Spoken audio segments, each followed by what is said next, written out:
አንድ ሰው በጓሮ ውስጥ ሲቆፍር ከመሬት በታች የተቀበረ መኪና አገኘ። ነገር ግን በውስጡ ያገኘው ነገር ነፍስን የሚያስደነግጥ ነበር። ጄምስ በጓሮ ውስጥ ሲቆፍር አካፋው በጣም ጠንካራ ነገር መታው።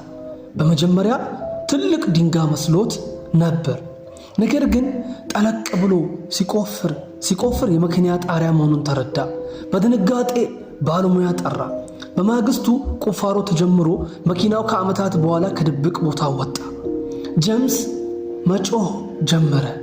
መኪናው እንዴት እዚህ እንደገባ ሊገባው አልቻለም። ስልኩን አንስቶ ወዲያውኑ ፖሊስ ጠራ። ፖሊሶቹ ወደ ቦታው ሲደርሱ አካባቢውን በሙሉ ከለሉ።